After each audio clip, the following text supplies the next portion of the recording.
Welcome to the Toffee Blues, your source for all things Everton, and welcome to another 24/7 news report. This one's mainly going to be focusing on the whole Jaden Philogene drama that's happened today, so if we just get you up to speed as quickly as possible. Starting off, Jaden Philogene's agent posted on Instagram while at Finch Farm. Again, he did this at Barcelona though, and again, we've heard the whole Barcelona news of him posting at Barcelona and then the club coming out and saying we don't have a clue what he's going on about, to be honest with you. So it's take that with a pinch of salt, but I think from all the other news we've seen today, there was some clear interest. Joe Thomas mentioned that Everton are engaging in talks. This is all in like chronological order, by the way, so we're going to start you off from all the way from this morning to what's happened in the last hour or two, really. Joe Thomas mentions that Everton are engaging in talks with Philogene, but Ipswich are currently in pole position. Paul Joyce then basically reported the exact same thing, mentioning a fee of 16 million. Everton were also apparently positive that if there was competition, we'd still be able to sign him. Adam Leventhal from The Athletic mentioned the same bid, £16 million. He also mentioned the £35 million double bid for Philogene and Jacob Greaves from Ipswich. Moving on again. Joyce then came out and said that Everton have an agreement with Hull for £16 million, and apparently the club believe that Philogene wants to sign for them. Chris Beasley from The Echo then came out and said the same thing as Joyce, basically just said that both said the exact same thing. A local paper in Hull then denied this, mentioning that Everton have not lodged an official bid at all, and that the only bid is from Ipswich, and that they are currently the front runners.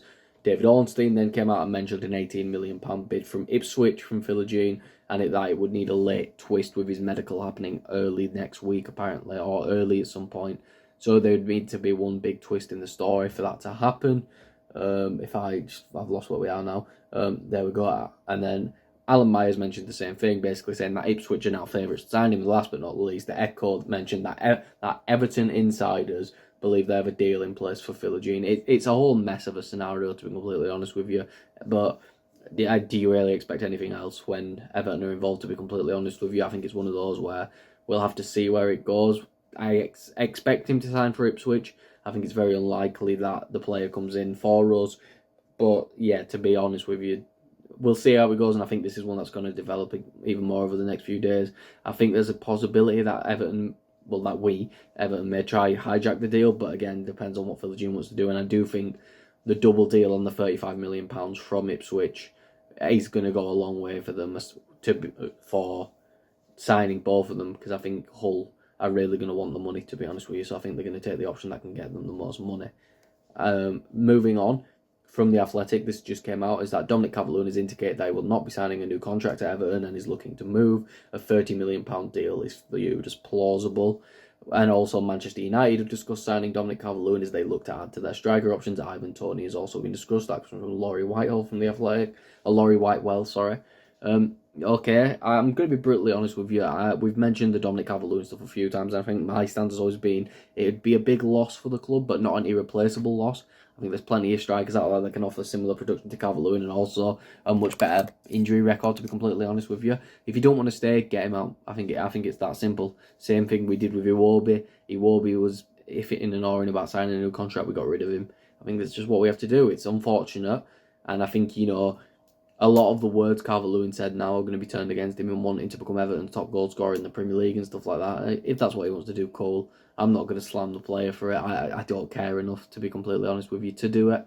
Because I do think that, again, I love Dom, but I think he's quite easily replaceable. Even within what we've got currently, I think Beto can definitely score the same amount of goals Calvert-Lewin can, if he's given the right service and is able to adjust his game to the Premier League. I think it's a hard loss in being English and being homegrown, being at the club for a few years, and really I think it's difficult for a lot of fans because we've seen him develop from a winger, someone who's played at right wing back under Sam Allardyce.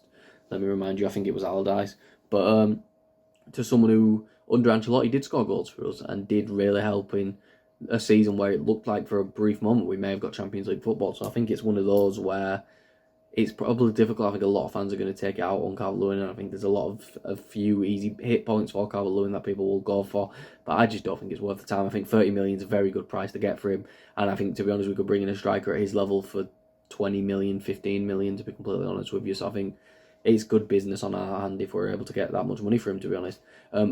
This comes from Chris Wheeler from the Daily Mail, I believe, and that Manchester United have submitted an improved 45 plus £5 million bid for Everton defender Jarrad Branthwaite. The bid has immediately been knocked back, and the club have mentioned once again that they have their 75-80 million price tag, 70-75, and mentioned players like Maguire, Fofana and Gvardiol as to why they've priced Branthwaite that way. And good. Again, we've spoken about this at large over the past few weeks, months since the window started, and we don't want to bore you by constantly repeating ourselves. But again, Branthwaite, if you don't want the money, he'll stay. And I think his camp have also come out and said that no one pays the money, Branthwaite's happy to stay. So I think it's one where I can see a third bid coming in from United. I know they've just put 50 million euros in for Lenny Euro, but Euro's only 18, and the French division is a much weaker division than the English one, physically and technically, to be honest with you. So I wouldn't be surprised if Man United want someone with Premier League experience alongside bringing in Euro in as more of a backup option and someone they could bed into the team over time. Everton are also now interested in the 20-year-old Watford winger Yaser Asprilla and are tracking the player. Arsenal are also said to be tracking him. The player is valued at around 15 million, but there are some rumours of a £25 million price tag. This comes from the Mirror. Asprilla's an interesting one. If the 25 million stuff's true, don't go near him with a barge pole. Decent player, young, very young. I think 7 goals, 8 assists, 6 goals, 7 assists, around that area for Watford last year, but Watford were also terrible, finished 15th. I think Asprilla's one where maybe you could benefit from another season in the Championship in a sense. Like, I think it's different from Philogene, because I think Philogene's not a goal scoring knack and a real ability to drive teams forward and be the key man. Asprilla sometimes I think has struggled with that. So I do think it would be a bit of a mistake to go in for all of them, especially when I think there are other wingers available. I think Asprilla is an extreme talent. But I think if we brought Asprilla in, it'd have to be as a backup to Harrison, to be honest with you. But I do think Asprilla offers a lot of pace, a lot of dribbling ability, and a sharp eye for creating a chance. I do think he can offer all of that. And I do think it will be a good signing for the right price, maybe with some add-ons-based instalments. Add-on-based instalments and performance-based add-ons and instalments, I think would have to be the right way if we were going to pay even close to 20 to 25 million. And last but not least, in the actual transfer news, Everton have made a £16.8 million bid for Lyon defender Jake O'Brien over the weekend. That comes from foot01.com. O'Brien's a good player, really helped Lyon in the second half of the season when they really pushed for, shockingly going from, I think, bottom of the league to, or in the relegation zone, to finishing in Europa League football. Fantastic player, Irish too, so I think we will be able to, Crystal Palace Academy, I believe, or played for Crystal Palace, so it would help for homegrown stuff too. But yeah, I've never heard of foot01.com in my life, so I don't know how reliable the source is, but I think it would be a decent little signing. I'm guessing as a Branthwaite replacement, but he's a decent little player. He's young as well, I think 22, 23 years old. It's the good type of signing Everton should be looking for. I think O'Brien offers good aerial presence. He's shown a knack for a goal a little bit.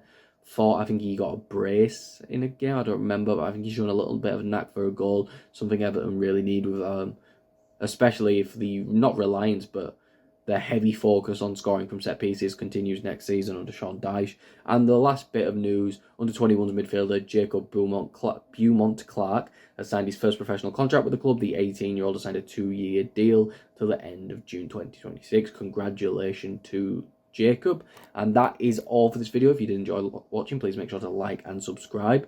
Follow us on Twitter at Everton Newsfeed and follow me on Twitter at Callum Brandon3. Thank you all for watching once again, and I'll see you all on the next video and or live stream that I'm on. Goodbye, everyone.